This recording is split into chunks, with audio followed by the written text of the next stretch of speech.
If you've been following Christ for more than 2 minutes, you know that it's not always full of sunshine and rainbows. So today we're starting a new mini-series on grief and what to do when it enters the chat.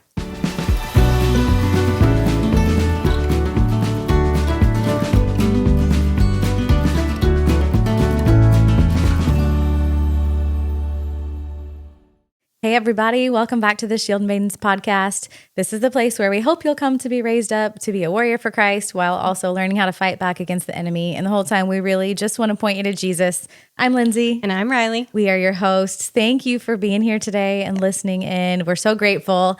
Riley said we have a sort of a little mini series about hard things that we are starting. And so we have a friend here today to share her story, and we're grateful that she's here and willing to do that. We can't wait to share it with you. But before we do that, don't forget to subscribe. If you're watching on YouTube, give videos a like, a share, a comment. We really appreciate those. And if you're listening on the audio versions, we'd love a review there too. Definitely. So, yeah.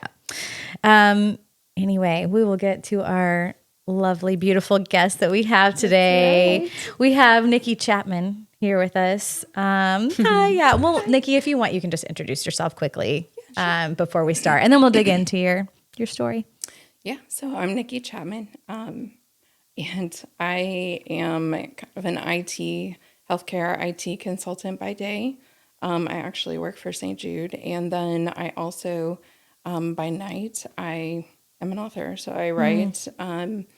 I create, I do all kinds of fun stuff as far as journals and just good things to help others. Yeah, you're a jack of all trades. Yeah. Yes, you're a jack of all trades. Master and none. Yeah. No, that's not true. That's not true. So I think we met maybe through Free to Be, but apparently we went to the same high school. I did not know this. Oh, yes. Yeah. Your sister, I think, was maybe like a year ahead of me. I didn't realize it was your sister for a long time. But then we kept crossing paths with like jewelry and creative things. And yes, absolutely. So, yes. Yeah. I watched you paint for the first time at Free to Be, and I was like, oh, I want to know her. Oh, it was just beautiful. It was such a gift. And I have one of your paintings up with my angel wall.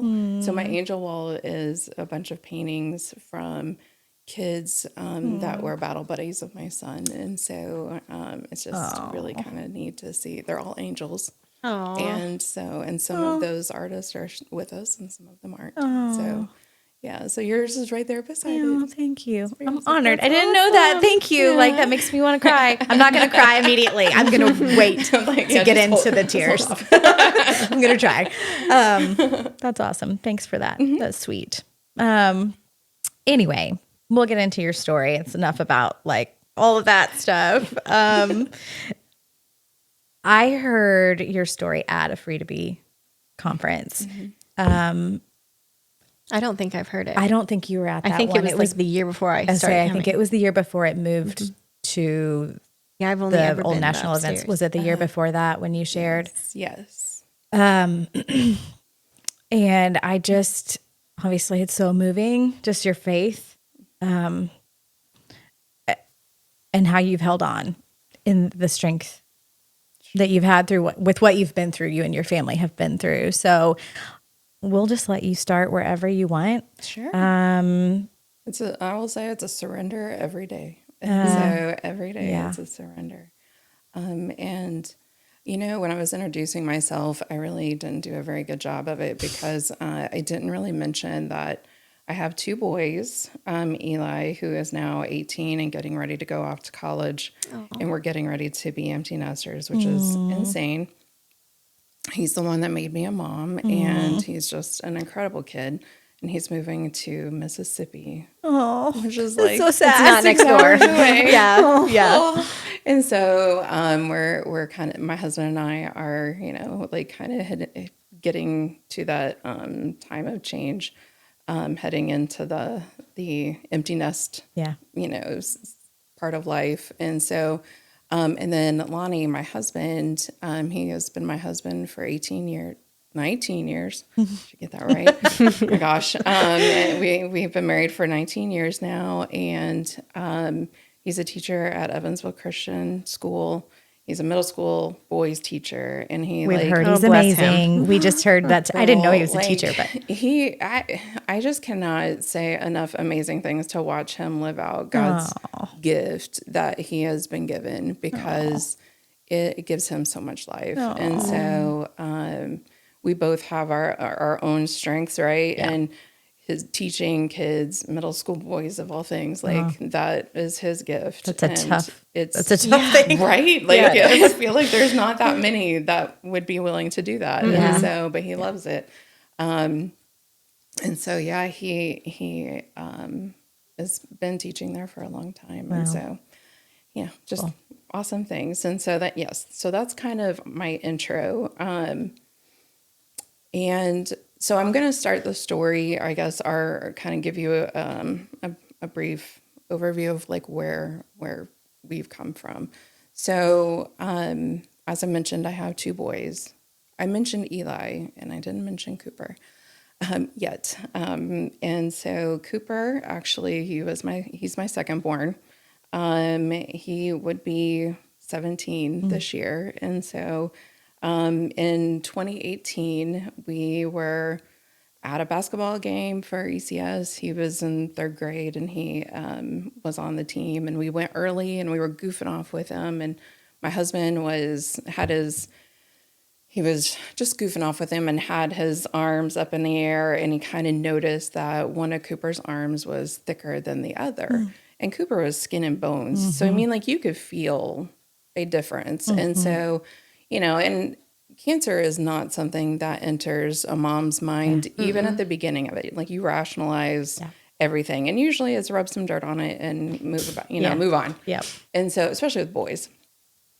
And so we kind of decided, we thought, well, that's kind of strange, and gave it a few days and decided just to kind of watch it. And, with, of course, like the hope that it was just like maybe an infection, it was going to go down. But instead, it started growing. And within a couple of days, we could see a difference in his arm. So we called the pediatrician, and he thankfully was very responsive and said, get him in here and let's take a look at it. And I mean, when we got him in, he looked at it and he looked at me, and I just remember his eyes because he immediately was like, well, that's not an infection. That's not a tumor. Like, it's not a mass of one that we can like just take out kind of thing. And so he was like, let's get him to the MRI really quick. So we went to the MRI, and I remember like that morning I was watching him. I kept him home from school that morning, and there were no other signs. Like, he was a healthy, he was a healthy 9-year-old boy. And so he was outside playing basketball, and I noticed him squat down to pick up the basketball instead of like bending over. And 9-year-olds like don't think like this is the right way to pick up. Yeah, they're not. Like they're not old and they have to do it correctly. Thinking about throwing their back out. Yeah. And so I thought, that's odd. And I remember that being like one of my red flags, or my little like, ooh, something's not right. And so he came in, I was like, hey kiddo, does your back hurt? And he was like, yeah, I think I rode in the car wrong or something. And I was like, we were only in the car for 10 minutes. Yeah. And so I thought, okay, that was kind of the thing. And then I think the next thing, we had the MRI that day, and his pediatrician called us that night and was like, okay, it's been read, and it is rhabdomyosarcoma. I'm like, that's a mouthful. English, please. Yeah. I was like, oh, in my head, I thought, well, that's something that's easy to take care of. And that like sarcoma, in my mind, sarcomas were like something that you could remove or, and I had no idea. I didn't even know how to spell it. And so, of course we turned to, the ever so powerful and knowledgeable Dr. Google and started reading that night. And I was like, did our child just get diagnosed with cancer? And, and then I started reading the statistics for rhabdo, and it was like well, this isn't right. Like something's, we have to go to Riley and get a second opinion and stuff. And so we did, and we headed to Riley, but it was kind of like very tough because I got the call from the referral from Riley for pediatric oncology. And I was like, okay, Then this you just got realized, real. Yeah. Yeah, this just got real. And so I think like that was the moment that things kind of started sinking in, but we had no idea what we were facing. And so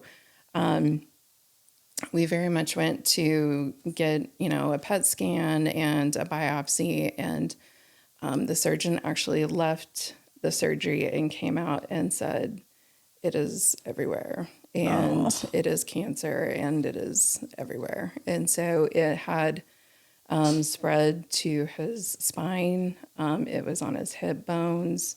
It was in most of his larger organs. And so, and then again, though it was so hard to reconcile because other than him looking tired and his arm swelling, no symptoms. Yeah. And so it was really hard to reconcile. And so I just remember on our way home from his PET scan that day that I just remember like God speaking life over him, like through me. Like I heard him just like calm everything and just say it's going to be okay.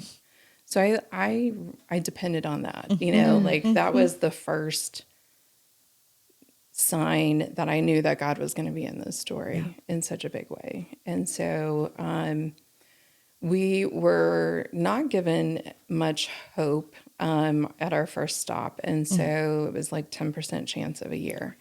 Of a year? Of a year. And like they very much said, because of course you ask the doctor, like, what would you do if this was your kid? And he was like, I would probably go home and make memories. And so that was just kind of like, well, you're wrong, in my head. Not my kid. As a mom, like, I'm still in denial. And so we started looking around and searching for another, some sort of anything that would give us hope, right? And it was such a God thing because a friend of my husband's who he hadn't seen in 25 years, probably. He went to high school with him.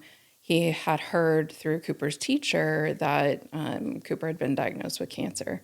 And so he called Lonnie and he was like, hey, I know we haven't talked in a long time, but I just want you to consider St. Jude Children's Research Hospital because they saved my daughter's life.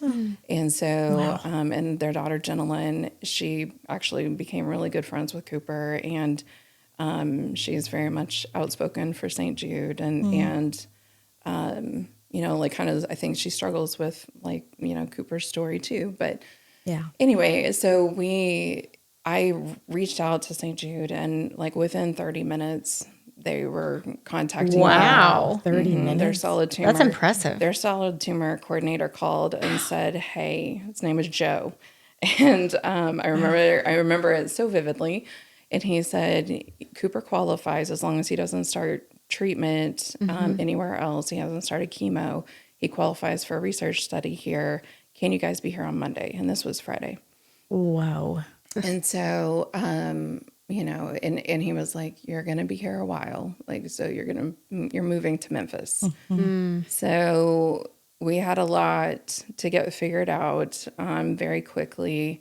And when you hear those words of, your child has cancer, everything changes. Your whole world, as you know it, dies. And then you're flipped into this whole new world that you know nothing about. And having to navigate that is, it's just I'd say it's impossible, but you don't have a choice, right? Like you do what you have to do for your kids. And so we actually headed to Memphis just, a few days later and started on his first line treatment, which was a clinical trial that lasted about 18 months. Eli, bless his heart, what just kills me still is just the fact that Eli is his big brother. And he very much takes on that big brother persona. He took it very seriously. And so, and at the beginning, we actually kept Eli here because we didn't really know what we were dealing with. Yeah. And so, we kept him here with friends and family. And you know, there's those times where you're like, if I could do it over again, I would do something different. Yeah. And that would probably be one of those things. But you do the best that you can with what you have in the moment.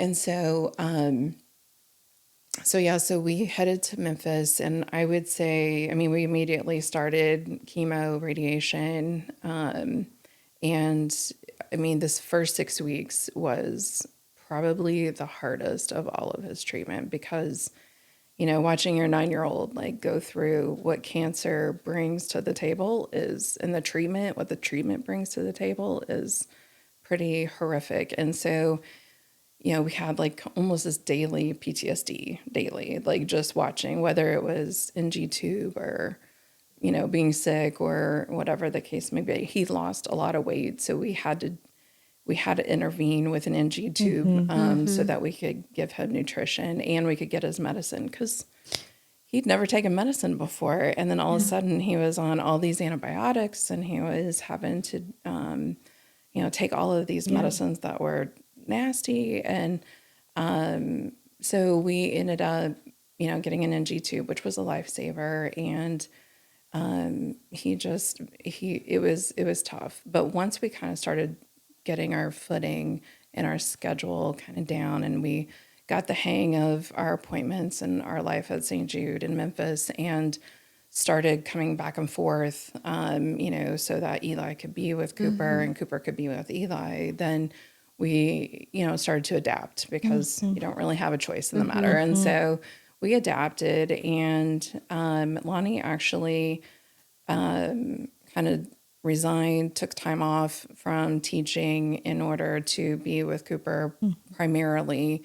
And then I continued to work in my job for, you know, during that time, just because I worked from home. So I was able to like be with Eli and we kept things as normal as we possibly could for Eli. And so Eli and I were mainly home, and then we would switch every couple of weeks. And so, and in that switching, Lonnie would come home with Eli and I would stay with Cooper. And, you know, it's just, we would make it work. And the coolest thing is like, once things kind of settled down and we, you know, officially like kind of moved to Memphis and we had an apartment and, really kind of started seeing hope again. It was, you know, we had scooters. We had brought down the boys' scooters. And so every night, like after chemo, after radiation, we lived in an apartment space. I need to go back a little bit, but we lived in an apartment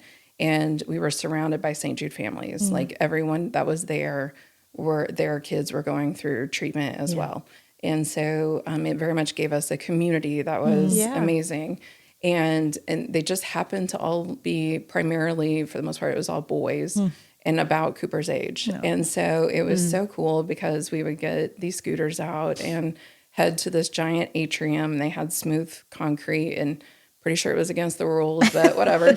You do what you got to do. Let your kids be kids in this situation, right? And so they'd hop on their scooters and scooter for an hour, you know, or 2 hours while the parents just... Sometimes we sat there and talked about our days, which were not normal days, right? It was, how do we keep my son from like throwing up nonstop, or, you know, just hard things, hard conversations, but that is our normal conversation. Yeah. And so, but we would watch these boys, and I always termed them the St. Jude, scooter gang, because it was just so much fun to watch. They had to find ways to be kids, right?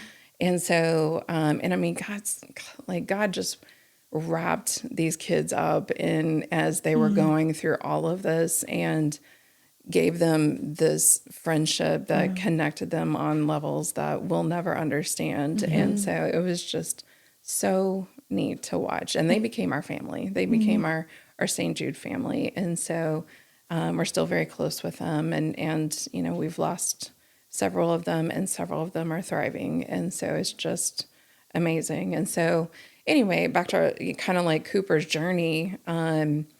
He went through his first line treatment. It was 1.5 years, and he was actually cancer free 19 weeks into his clinical trial, which was a miracle in our eyes, of course. And but he had to finish out the trial, and so it was tough because it was just a lot of hard. I think he was on probably 7 different chemos by the end. Chemotherapy is at the end of it, and he probably went through about 90 to 100 radiation therapies and had significant burns. But you wouldn't know it if you would have watched him. And so after we finished his frontline treatment, and he was without evidence of disease, we moved home, which that was a whole nother shift, like moving home, because everyone's like, oh, it's done. No, it is not done. And you live on pins and needles.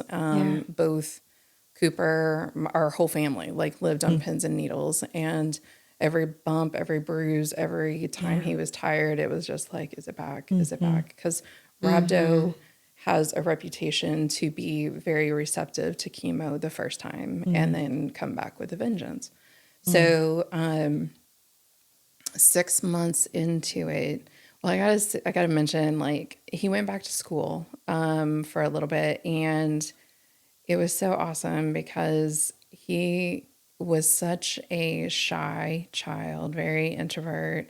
And I don't know if I know it was the confidence of what he had been through that had built him, but also like he always had worship music playing. And so he had gained this grown up, I mean, he'd been through situations that matured him way earlier than what any other 5th grader. He was in 5th grade at this point. And so, he would be up on the stage with his class, with his arms raised, worshiping, and like to know his story and to watch that, especially as his scarred arms, don't outstretch, like, how incredible, and of course I was a wreck. I mean, I was a wreck every day, pretty much, watching him jump on the trampoline. I'm like, thank you, Lord. Like, okay. Those and then little things you take for granted. Absolutely. Like jumping on a trampoline. I'm like, okay, Lord, like, thank you so much, but don't let him break anything. Like, yes. And so, so then 6 months later, he came into our room, and it was January 1st, and he said, I have a bump on my back.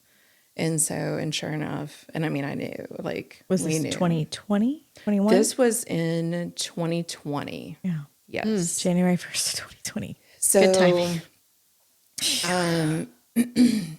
No, yeah, right? No, yeah, 2020. And so, and I mean, I knew immediately, like, it was without a doubt. And I would be lying if I didn't say there was a little part of all of us that was almost relieved to go back to St. Jude, because that was where his safe space was.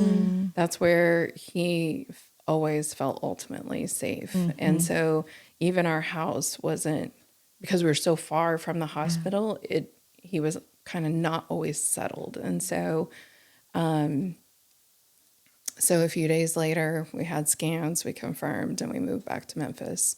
And so we started on another treatment, but it wasn't really a clinical trial. It was any chemo that we could do that would work, that would show result. And so we kind of started down that path. And, again, his faith just continued to grow. And one of the most inspiring things that I saw watching him was, like, one day, his sweet little bald head, which this was in his frontline treatment when he lost all of his hair, his sweet little bald head. I mean, he'd be in the hospital bed after getting the most horrendous chemo that they have to monitor him for this poison, with his arms raised high and praising. And I'm like, if he can praise God on that day, like, how can I not praise God every day? Because my worst day doesn't even fall into the realm of that. And so,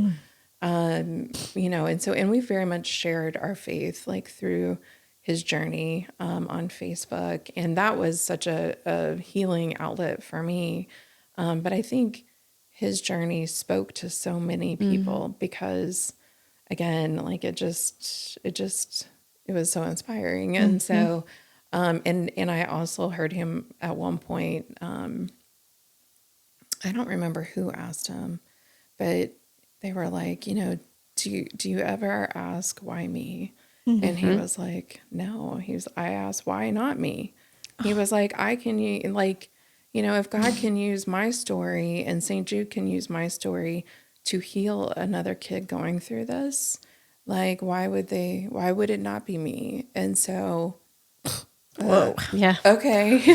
I'm like, I know you came from me, but you want to talk about humbling because Are you sure you're 10? I thought I was faithful, but I don't think I even began to understand faith until later on. And so even through that, I mean, I had faith. Of course, we all pray. He had prayers. He was surrounded by prayers and by school and by an amazing group of friends. And, he was always being lifted up. And of course, the prayer is always, we want him to be healed. We want him to be healed and for this cancer to be gone. And we went through COVID and cancer at the same time. Gosh, so that was insane. Yeah. We got separated for 3 months. Like we could not see each other because the hospital went on restriction, which was understandable. Their population is very sick.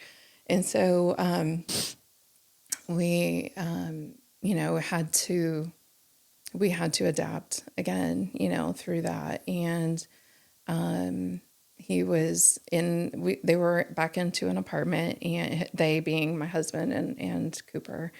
And the only thing that you could leave for was to go to the hospital for an appointment. Like they would come to us for blood draws. They had our groceries delivered, like they fully took care of the family.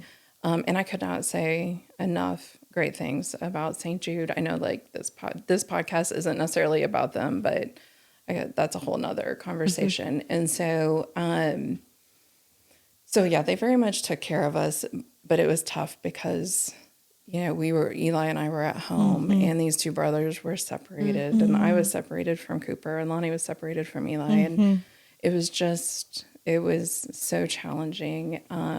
But we made do. And eventually we decided that it was time for Cooper to really kind of live because we'd gone through a series of chemos that did not respond. And or it was just holding steady and it wasn't going away. So we decided we need to live. And so with that, we had several trips to the beach, several trips to the beach to Florida with friends and family. And we ended up with a swimming pool and 2 puppies. And so You really lived. you do what you got to do. Yes. And I mean, the summer of COVID, trying to get a swimming pool, A lot of people got swimming pools that summer, right? I called that was like a big thing, wasn't it? Yes. People bought swimming pools. It was nuts. And so I called every pool company in the tri-state area. I mean, I was up to Chicago and down to like Madisonville. And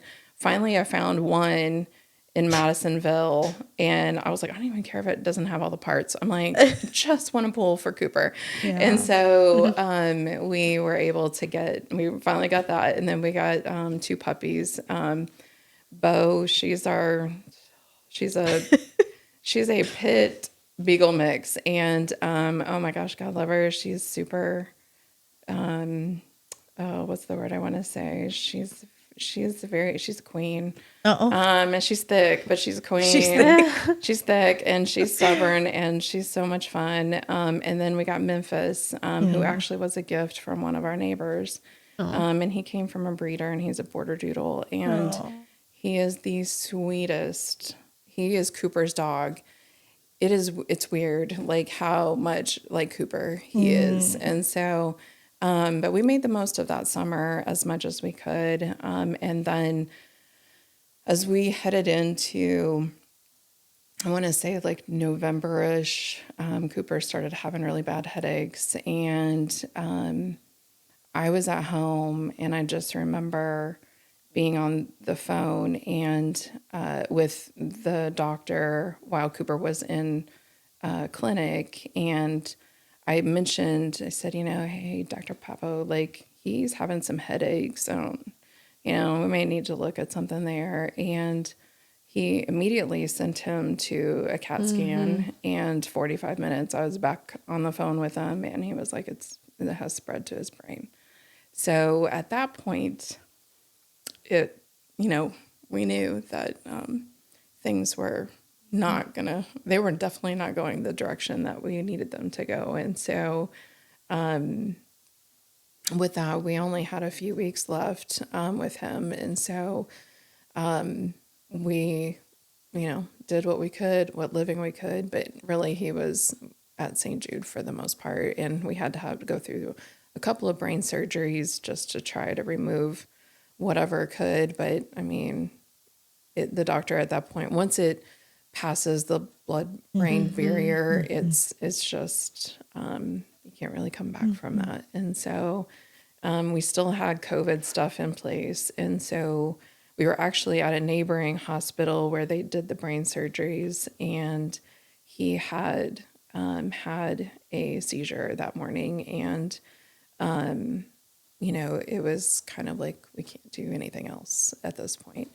And so we had to make the decision of where his final time was going to be. And all of this time, Eli, we weren't really sure. I guess it happened so fast. We weren't really sure like how much time we had. And so Eli is being rushed down, and we decided, we worked with the team. Actually, Cooper's oncologist came in from vacation, and just to spend some time with him. And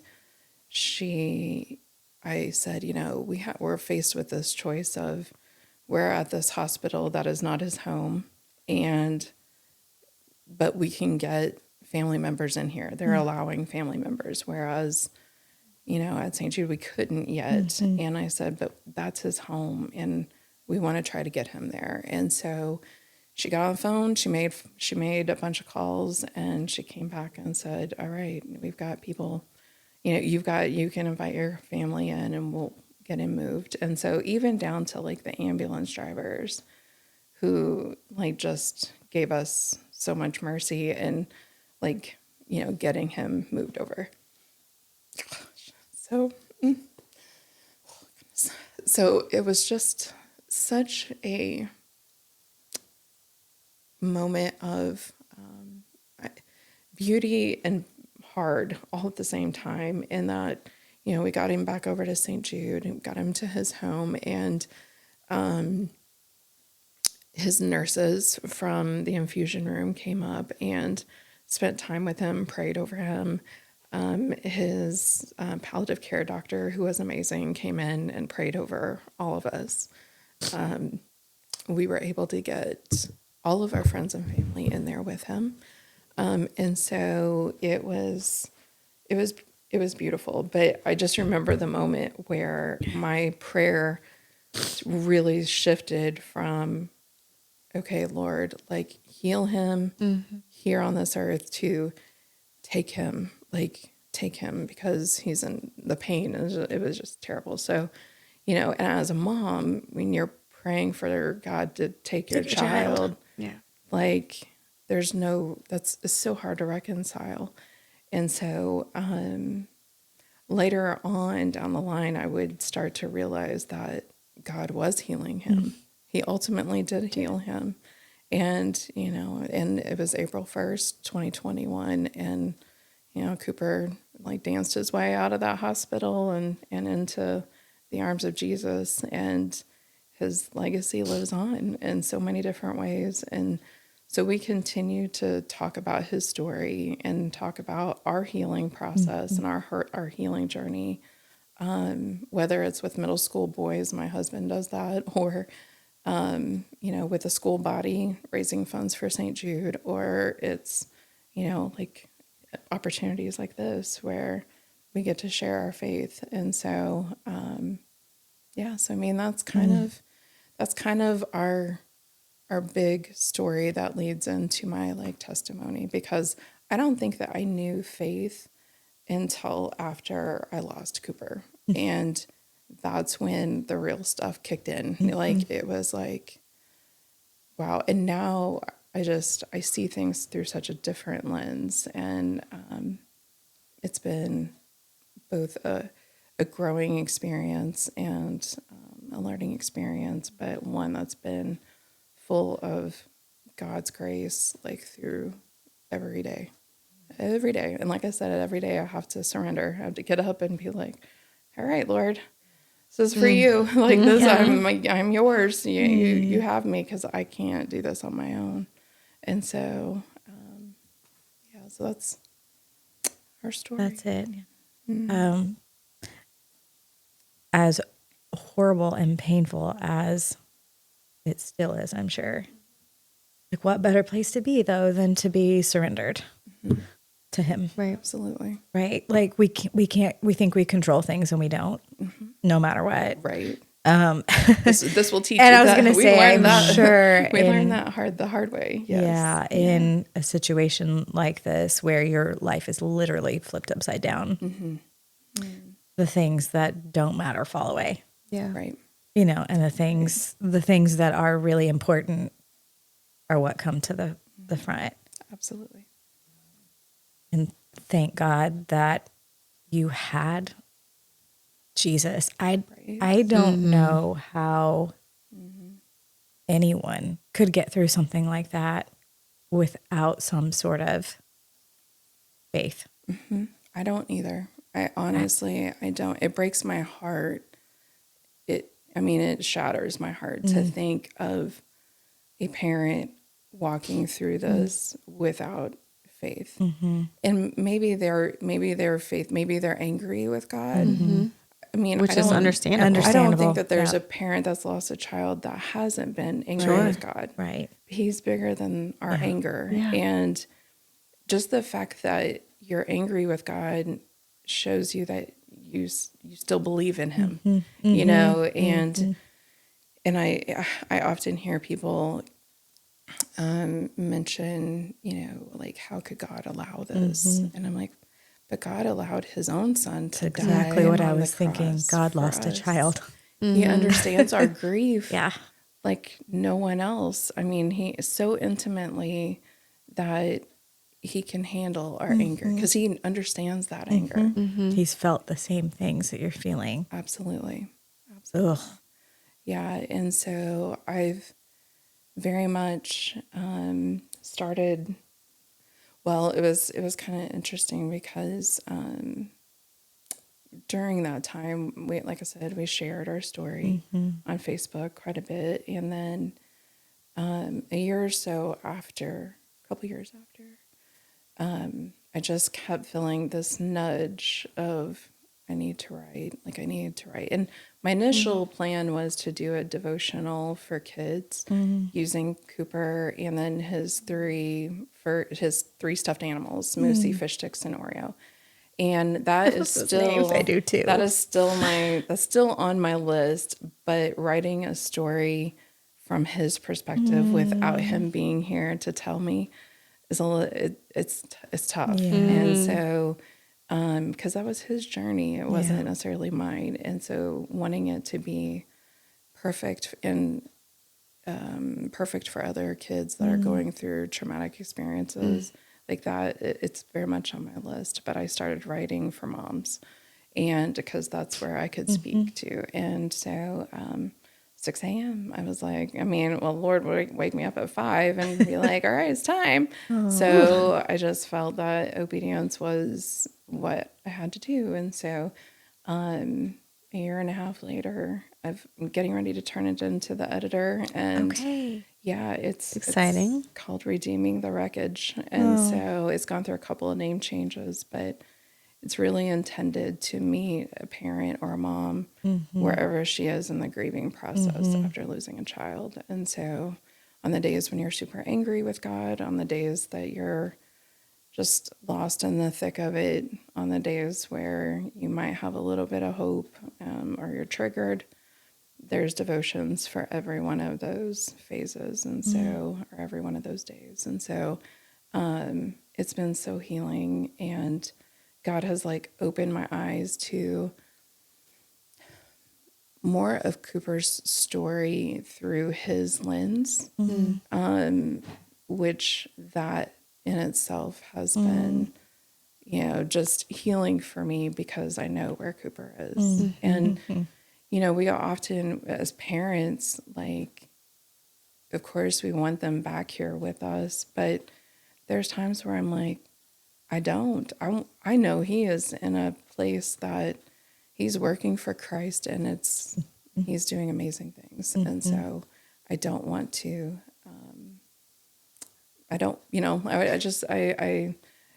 love that he is right there beside Jesus. And so There's no better place. No way. Although as a parent, that's not what we Absolutely. think. Yeah. But they're not really ours to begin with. yeah. And it doesn't lessen the pain. No. No. It doesn't, Ugh.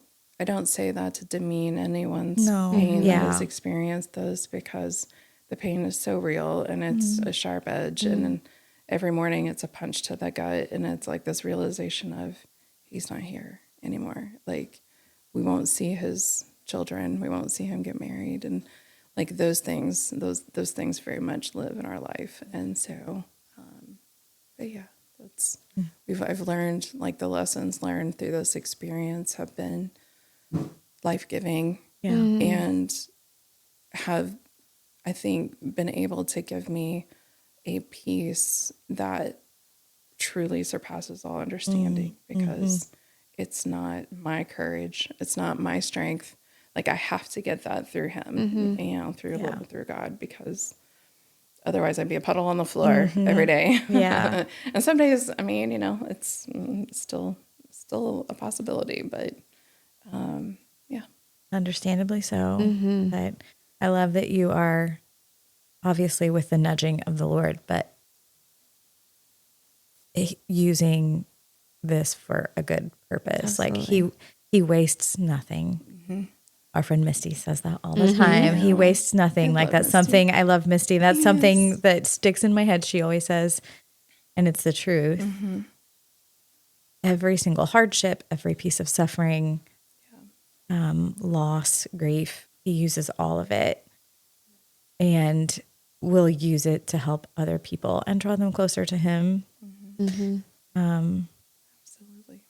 So I can't wait for your Yeah. book to come out. Yeah, Do you know when it will be out? No, To be determined. I don't. It is to be determined, because I have a vision of it, and I'm making it as probably as hard as possible, and that I don't want to go through like KDP. I'm designing the book. Yeah. I'm designing the inside pages. I'm designing the cover, and so like all of those pieces just take time. Yeah. And so and then there's the editing and the writing, and so I really had to finish the writing before I could start the design process. And so I even went to like a print school just to like learn how to work with a printer to get this done. So anyway, it's very specific, but I love the process. It has just been so fun, and it's been great. So Love that. yeah, I'm excited for it. But God has got all kinds of things on my heart, and it's so funny because every morning, like when I'm in the Word, like in the morning, and I'm praying, and I have this idea. There's times where I'm just like, okay, Lord, I'll add it to the list. I'm like, okay, I still have to work, and so it's just in time, and it's in His time. So He's given you all kinds of good things Very to much. do through this, and checking them off the box. Absolutely. today was one of them, and I'm grateful for that. I'm very excited to be here. Oh, Yeah, and so I think the one thing I did want to mention too is that one of the things that I think has been most life-giving to me and to others is there's a support group that we have. It's two other ladies and myself kind of run it. And another friend she had lost her husband, and she runs Grief Share. And it was funny because she kind of pursued me whenever I decided to make earrings, you know, on a whim, and she kind of kept pursuing me at the Franklin Street Bazaar, and she was like, "You're supposed to be part of this group." She goes, "I'm starting a group for parents that have lost children," and I was kind of like, "Oh, okay," you know, and I just thought, "Oh, I don't know if I can," and so I finally, until the one day she came to me and she was like, God told me you were supposed to be here. So I thought, okay. So we started out in the library, and it was another lady that's lost two children, and then myself, and then a couple of others that have lost children as well. And we continue. This has been 2 years now, and there's kind of three of us that really run it, because it takes three of us to do one person's job anymore. Because after grief, like, the grief brain is so for real. Like, you don't remember anything. The energy runs out real fast. And so we always laugh, because it literally takes all three of us. It won't be in the middle of a conversation and be like, I forgot where I was going with that. We understand. And so it's very much a non-pressure group. And we really are trying to surround it in prayer to grow it, because the need is so there. And Grief Share is an amazing organization and an amazing group, but they don't really focus on the grief of losing a child. And that kind of grief is a grief that is unlike anything else. Yeah. And as a parent, coping with that is it is so hard. And so this gives space for parents to come in and talk if they want, share if they want, just hang out, but to know that they're loved and that they're seen, and that we get it. And we get the tears, we get, the forgetfulness, we get it. And so, so we're just really praying that really takes off, and that we grow it. And so, that's kind of my shameless plug for it. No, how can someone find it if they're looking for something like, or have a friend maybe who? Yeah, absolutely. So it's called Shattered, and it's a support group for parents that have lost children. There's a Facebook page. Okay. We have a Facebook group, I guess, Facebook group. And so you can search it on Facebook, and it's there. And we meet every week. There are other organizations in town that are amazing.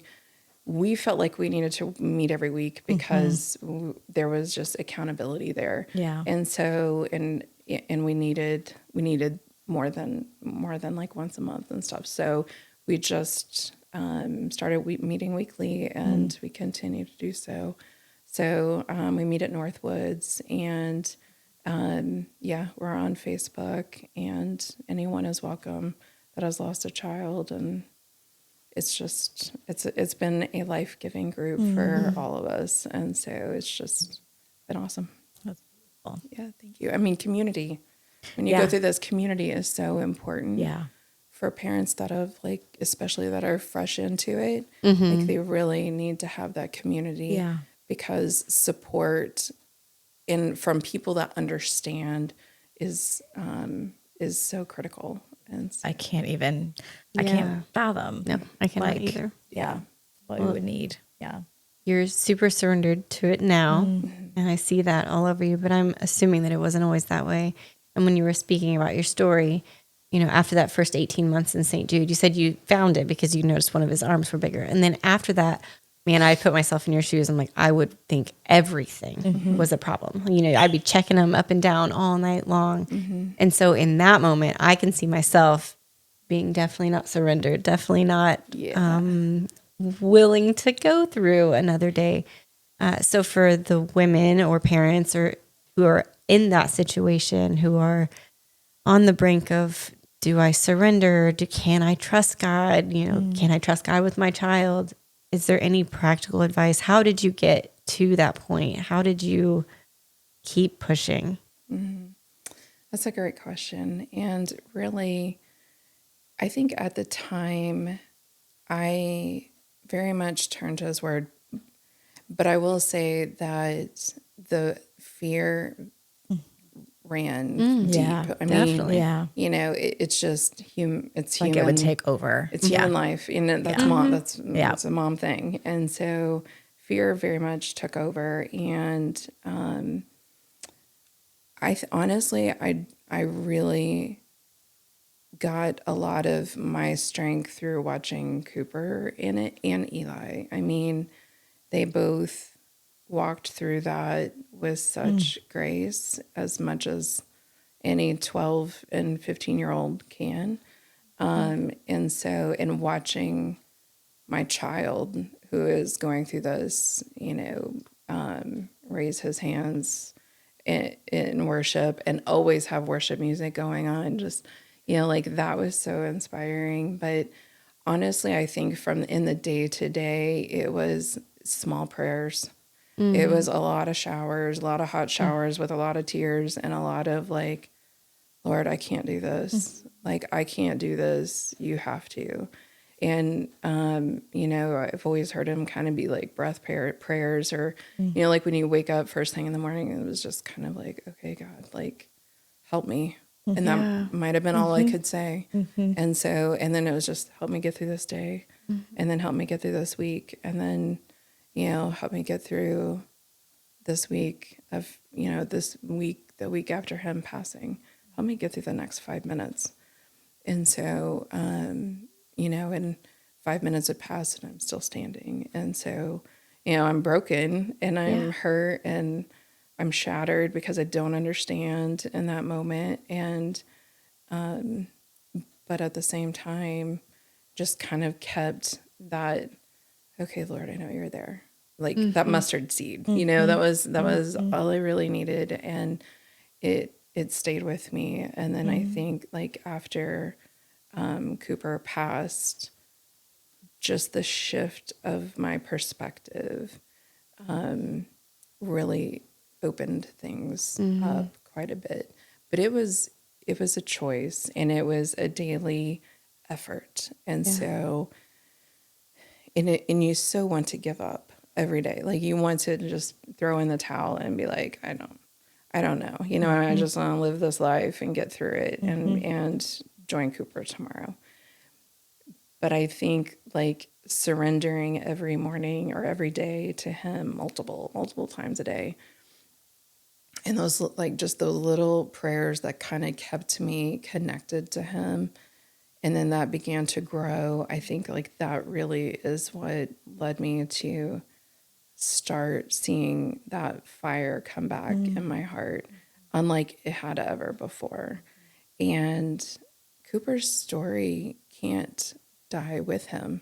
Like he went through way too much for it to stop there. And God's not finished. I mean, God's not finished with his story. God's not finished with my story, same for Eli, same for Lonnie. And so, he has so much more planned for us. And so now it's kind of like, okay, Lord, like hang on tight. And so here we go. And we miss Cooper every day, but again, I know where he is. And the closer I got with Christ, the closer I got with Cooper. And so, because that's where he was. And I tried to learn as much about heaven after he passed as I could. And, and then that's where I really started like understanding our loving God and not necessarily, and letting go of the anger. Like that was a big piece. Yeah. Because you want to hang on to that anger. Like it just becomes comfortable. And that's where the enemy wants us. He wants us very divided. He wants us distracted from the Lord, and anger is a great way. Grief is a great foothold to like do that process. And so, yeah, it was just that really dependent on that little thread, and then it just continued to grow and grow as time has gone on. And now it's been 4.5 years. And, it's like I cherish my time with the Lord every morning. And I mean, I get up early to do it because otherwise my day is full. I mean, I get up and if I get up and go straight into work, then I feel like I've missed the foundation of my building for that day, if that makes sense. So, and there's mornings where I don't necessarily want to do it. Right. And I'm honest with him on those mornings too. It's like, I don't know what to say. I'm too tired. I'm too tired. And my heart, Lord. I mean, I'm here. I'm yours, but I'm tired. And so give me rest for today. And so get me through today. And that very much has sustained and grown me in ways I can't even put to words. Thank you for sharing your story. It's beautiful. Yeah, thank you for having me. I admire your strength and the strength of Christ in you. Oh, thank you. Me too. It is loud. It is not my strength, that is for sure. And so that is any strength, courage, all of it it's all through him. And so I'm glad to get to share the story and Cooper's story and get to talk about him. It's just, I love talking about this kid because he was just so much fun.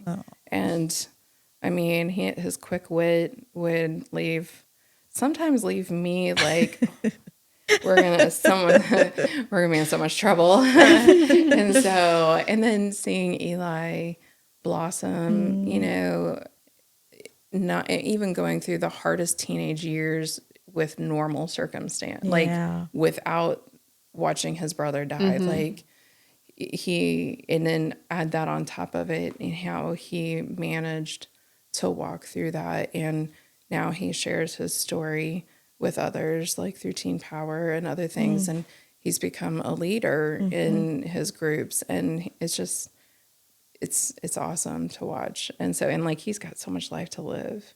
And so, which is one of the things that I'm like, yes, you're going to Mississippi. Like, I'm okay with you going 6 hours away because you need to experience life, like outside of our sadness. Yeah. And so you need to experience life on your own and see what God has in store for you. And so, will I cry? Yes, absolutely. When we move him in a couple of weeks, I'll be a mess. But, just God has so many great plans for our family yet to come. So your perspective is beautiful. It really is. And humbling and inspiring. Thank you. In all of that. So I think there will be so many parts of your story that speak to so many different people. I hope. That's my prayer. That's always my prayer. And all of the writing and stuff that I enjoy doing, it's my prayer. I pray over it. I pray for moms specifically that read these words, that one day we'll get to a printed page and out, that it gives them healing and that it brings them back to Christ, no matter where they are in that grief process. And so I want them to feel the peace that I feel, because I know what it's like to not have that peace and to know the anger and to know the grief, at such a depth that is so dark. And so I understand that. And now, when I feel this hope and I feel this peace, I just feel like God is you're going to have to bring them along with you in this, and so it's just been a gift. Yeah. It is beautiful. Thank you for sharing with us. Absolutely. And thank you guys for tuning in today. We hope you were encouraged by Cooper's story and his faith and the faith of his family. If you're going through something like that, please reach out. We want to pray for you. If you've lost a child or are walking through a hard time, we're here for you. We really want to be your prayer partners in that. And we can connect you with Nikki. I'll find the Facebook group and I'll link it in our description below. So if you are facing where your heart is shattered, reach out, because there are a group of women who would love to embrace you and help you walk through it alongside of our Jesus. Yep. Yeah. So until next time, grab a shield. We'll see you out there. Yeah.